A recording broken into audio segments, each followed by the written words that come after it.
Apa arti Natal bagi saudara? Yang pasti bukan jangan main petasan. Lukas 2 ayat 11 dan Lukas 2 ayat 14.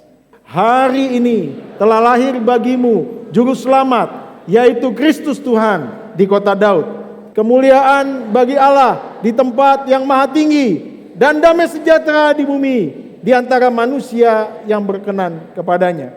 Ada pergumulan yang tidak mudah dihadapi oleh banyak orang rupanya di masa-masa Natal ini. Situasi tidak lebih mudah daripada tahun lalu. Katanya ada kondisi-kondisi tertentu yang tidak lebih baik setelah masa pandemik ini. Ada banyak hal yang tidak bisa berputar seperti sebelumnya. Ada kondisi tertentu yang kita sayangkan kenapa ini terjadi. Ada beberapa teman yang kemudian merasa bahwa tahun ini adalah tahun yang paling sulit, dan mengakhiri tahun ini 2023 dengan sebuah ketakutan tersendiri. Apakah hari esok akan menjadi lebih baik? Saudara, ada banyak pertanyaan yang kemudian muncul ketika kita mau mengakhiri tahun ini. Bukan hal yang mudah saudara-saudara bagi kita orang percaya. Kenapa? Kita punya keyakinan bahwa Tuhan tidak pernah meninggalkan umatnya. Tapi pertanyaannya kemudian, kenapa ini semua harus terjadi dalam kehidupan kita? Saudara, ada banyak kenyataan yang kita hadapi. Dan itu yang menimbulkan pertanyaan, dan bahkan pertanyaan-pertanyaan yang kemudian tidak terjawab itu menimbulkan kekecewaan di dalam kehidupan kita. Kita berhadapan dengan situasi di mana banyak orang overthinking. Terlalu banyak berpikir.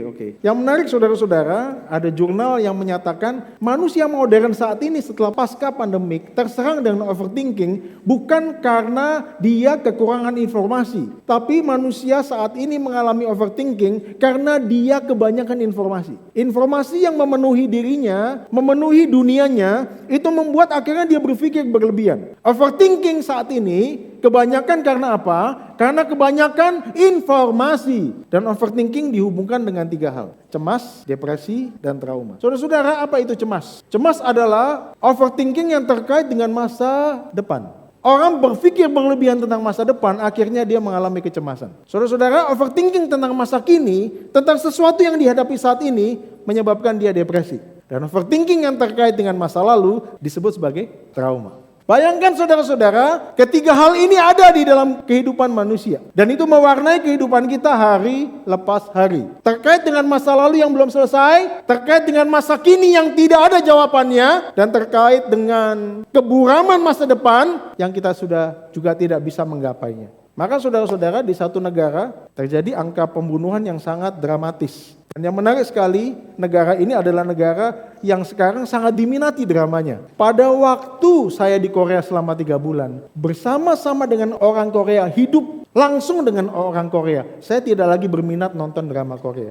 Karena apa? Kehidupan mereka lebih dramatis daripada dramanya. Drama itu sebenarnya terkait dengan kenyataan. Yang engkau hadapi di dalam kenyataan dengan drama yang engkau saksikan, itu lebih dramatis mana? Kita ada di dalam sebuah situasi di mana tantangan hidup ini tidak mudah. Apa yang engkau lihat itu bisa menghancurkan mentalmu. Itu bisa menghancurkan pikiranmu. Overthinking itu sesuatu yang sangat normal di tengah-tengah dunia yang penuh dengan gejolak ini. Saudara-saudara, maka negara ini kenapa disebut sebagai negara tingkat bunuh dirinya yang paling tinggi? Ada satu artikel jurnal tentang kesehatan mental masyarakat Korea tahun 2021 ya, di dalam masa pandemik. Rupanya angka bunuh diri itu mulai menurun ke usia-usia 15, 14, dan 13 tahun. Rupanya angka-angka ini juga terserang dengan penyakit yang sama dengan orang-orang dewasa, yaitu depresi. Maka ada jurnal yang mengatakan begini, life in 4 seconds. Kenapa 4 seconds? 4 seconds ini hitungan seseorang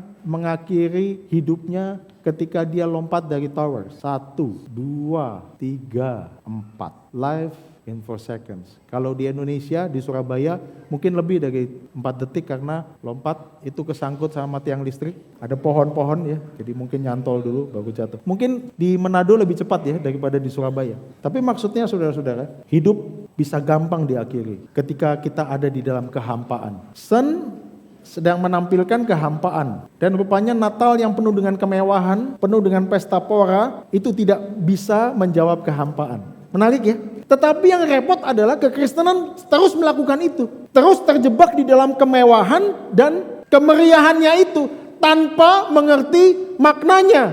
Sedangkan saudara-saudara, dunia ini sedang menanti jawaban. Kekristenan ada di dalam sebuah pesta pora yang memisahkan dirinya dari dunia.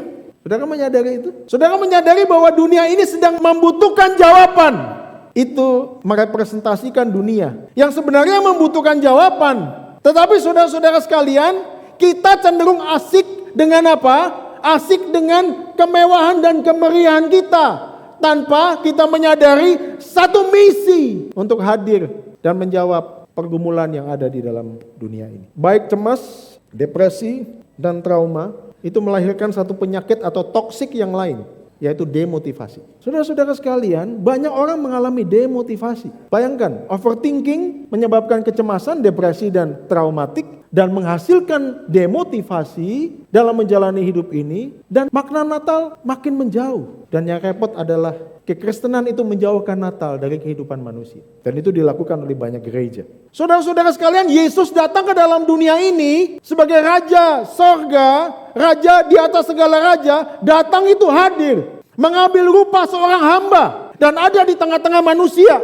Dia bukan ingin membatasi dan membuat perbedaan. Dia membangun jembatan. Tetapi masalah yang terbesar adalah saudara-saudara, seringkali kekristenan dan gereja itu menjauhkan Yesus dari dunia. Dengan apa?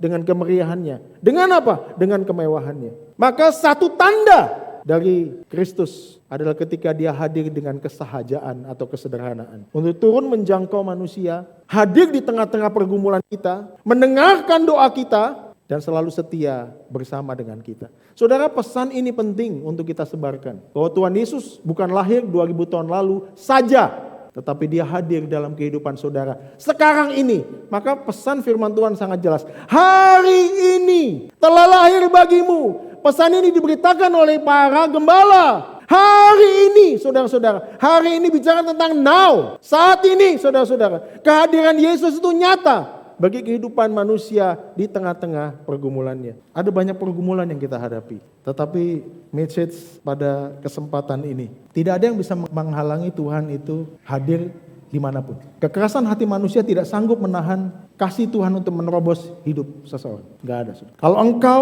mengeraskan hatimu, saudara tahu Allah punya cara untuk kerja lebih keras untuk menerobos hatimu. Dan dia membersihkan satu pernyataan yang lembut. Aku mengasihimu. Maka manusia tidak akan pernah mengerti Natal yang sesungguhnya selama manusia membuat pengertian sendiri tentang Natal itu. Kita harus kembali kepada Alkitab. Apa pengertian Natal itu, saudara-saudara? Pohon Natalnya 20 meter tinggi ya, luar biasa. Dan semua orang mau foto di sana yang mengaku Kristen dan bukan Kristen. Sepanjang saya antri, omongan obrolan di antrian itu macam-macam saudara-saudara. Mama mau foto di sana, nanti Santa Clausnya marah. Mama mau foto di sana. Loh, kita ini bukan orang Kristen. Nggak apa-apa, ini kan cuma foto. Jadi sepanjang antri itu ada satu orang mama dan anak ribut karena apa? Anaknya mau foto, tapi mamanya protes karena apa? Dia bukan orang Kristen. Saudara, akhirnya jatuh kepada sebuah superficial atau permukaan bahwa kekristenan itu identik dengan pohon Natal. Padahal ada makna yang jauh lebih dalam daripada itu. Tradisi yang kekristenan itu saat ini lakukan bisa saja membuat orang akhirnya salah mengerti tentang Natal yang sesungguhnya. Tidak ada kata lain dari Natal. Tetap pesan Lukas itu dikumandangkan bahwa Natal itu bicara tentang juru selamat. Maka saudara, juru selamat ini terkait dengan 3 tema. 1, berkenan. 2, damai sejahtera. Dan 3, kemuliaan. Saudara, apa artinya berkenan? Tidak semua orang yang bisa masuk rumahmu. Kalau engkau tidak berkenan, orang ini masuk rumahmu, betul? Tuhan tidak akan datang ke dalam dunia ini kalau dia tidak berkenan untuk datang. Apa maksudnya saudara-saudara? Kedatangannya ke dalam dunia itu karena dia berkenan untuk datang. Datang kepada orang yang membenci dirinya. Saudara bayangkan begini, ada orang yang datang ke dalam rumahmu. Engkau benci sekali dengan orang itu, buka pintunya. Saudara bayangkan, saudara kedatangan orang yang saudara tidak berkenan. Orang ini melukaimu, orang ini sudah tipumu bolak-balik. Engkau pasti gak akan bukain itu pintu, karena engkau tidak berkenan. Tuhan berkenan, maka dia datang ke dalam dunia ini dan memberikan damai sejahtera. Ini sesuatu hal yang penting dan mendasar, saudara-saudara. Maka saya simpulkan begini, tidak ada damai sejahtera tanpa pengampunan, tidak ada pengampunan tanpa juru selamat, dan juru selamat hadir dan lahir karena dia itu mulia. Saudara yang mendengarkan pesan yang dikumandangkan terus dari 2000 tahun yang lalu, tidak ada perbedaan sama sekali.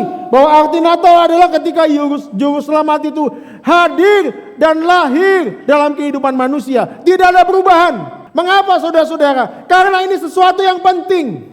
Natal adalah tentang hadirnya juru selamat dunia dalam hidupmu saat ini. Ini yang menentukan tema-tema lainnya. Damai sejahtera, kebahagiaan, pemulihan, pengampunan, kemenangan, dan sukacita. Tapi saudara-saudara, semua itu tidak akan Anda terima ketika Anda tidak menerima juru selamat. Pesan Lukas sangat jelas. Kalau ada damai sejahtera tanpa juru selamat, itu adalah damai sejahtera yang semu. Kalau ada kebahagiaan tanpa juru selamat, itu adalah kebahagiaan yang semu. Semua yang kita terima, 6 yang berwarna itu, hanya akan Anda terima pada saat Anda membuka hatimu untuk juru selamat lahir dalam hidupmu. Hanya itu. Maka saudara-saudara, ini yang dunia sedang bangun. Dia ingin menarik segala sesuatu tema itu keluar dari juru selamat. Dan juru selamat itu coba dipinggirkan dengan mengatakan begini, tanpa juru selamat engkau bisa bahagia. Maka kenapa juru selamat itu penting bagi dunia ini? Karena hanya dengan juru selamat, dunia ini bisa membangun kesejahteraan dan kebahagiaan yang sejati. Sudahkah juru selamat hadir dalam hatimu? Saudara, kekristenan pesannya simpel. Dan jangan melebih-lebihkan, jangan mengurang-urangkan. Tuhan Yesus lahir sebagai juru selamat menyelamatkan dunia. Titik, sudah. Nggak usah diputar-putar, nggak usah ditambah-tambahin. Karena itu pesan yang penting. Tanpa juru selamat semua tidak ada. Tahun depan mungkin akan mengalami masalah yang lebih berat. Tapi ketika engkau yakin engkau bersama dengan juru selamat, maka engkau yakin dan percaya bahwa engkau bisa menghadapi semuanya. Kata juru selamat itu bukan bicara saja tentang keselamatan jiwa masuk surga. Saudara, Alkitab memberitakan kepada kita bahwa juru selamat ini bicara tentang keseluruhan hidup manusia. Ayat-ayat ini bukan hanya bicara di dalam Lukas tentang juru selamat, tapi bicara tentang di dalam keseluruhan Alkitab bahwa juru selamat itu, yaitu Yesus Kristus, adalah Tuhan yang memegang kendali kehidupan kita dan memimpin kehidupanmu saat ini, dimanapun dan apapun keberadaan hidupmu sekarang. Masalahnya kita nggak sepenuhnya percaya, merancangkan konsep juru selamat dengan cara kita berpikir sendiri. Itu masalahnya sebenarnya. Mari kita kembali kepada apa yang diberitakan oleh Alkitab, bahwa Dia adalah juru selamat yang memegang kendali kehidupan kita. Ketika dia mengambil keputusan untuk menjadi Kristen dan dibaptis mengikuti suaminya, pertama-tama dia percaya bahwa menjadi Kristen itu berarti imun terhadap segala masalah. Kalau sakit pasti ada mujizat. Begitu pemahamannya. Tetapi yang menarik saudara, setelah beberapa bulan menjadi orang percaya, ada tantangan besar yang dihadapi kemudian. Dia kena dan dideteksi kena kanker langit-langit. Dan secara periodik dan pasti makin lama wajahnya berubah. Setiap malam dia rajin datang doa malam. Dan duduk paling depan untuk minta didoakan dan selalu maju. Hamba Tuhan mendoakan dia. Waktu kami mengunjungi rumah sakit, saya tersentuh dengan tindakan yang dilakukan oleh anaknya. Ketika mamanya ini membutuhkan makan, semuanya harus di blender dan pakai sedotan. Akhirnya kalau nggak bisa pakai sedotan, sonde terakhir. Dan anaknya yang menghaluskan semuanya itu. Saudara, saya bertanya kepada Tuhan, Tuhan kenapa Engkau izinkan situasi ini terjadi? Padahal ini secara skema, dia ini masih orang rohani bayi. Kenapa Tuhan? Itu pertanyaan saya sebagai gembala. Hamba Tuhan kumpul waktu di rumah sakit. Kami bergandengan tangan. Tuhan, kalau Engkau mau menyatakan mujizat, kami percaya Engkau nyatakan itu. Tapi kalau Tuhan tidak melakukan itu, tolong berikan kami hikmat untuk mengerti maksud-Mu. Saudara, akhirnya ibu ini dipanggil oleh Tuhan. Di kebaktian tutup peti, suaminya bersaksi. Saudara, sebenarnya waktu saya pimpin kebaktian tutup peti itu, saya antara siap dan enggak siap, karena pertanyaan itu menggaung dalam diri saya. Tapi waktu suaminya bersaksi setelah firman Tuhan, dia ngomong begini. Tapi disampaikan waktu tutup peti dia ngomong gini, istri saya baru percaya sama Kristus, belum lama. Tetapi sebelum dia dipanggil Tuhan, 1 hari sebelum dipanggil Tuhan, istri saya ngomong gini, saya tidak pernah kecewa dan menyesal ikut Yesus. Kenapa? Karena hanya Yesus yang bisa memberikan jaminan hidup sekarang dan yang akan datang. Ini luar biasa. Tuhan Yesus kasih kepastian, bukan keraguan. Bukan keraguan.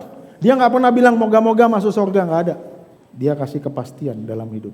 Kalau dia berjanji, dia memberikan jaminan dirinya sendiri. Kenapa pasti? Karena dia memberikan jaminan bukan orang lain, bukan siapapun, tapi dirinya sendiri. Akulah jalan, kebenaran, dan hidup.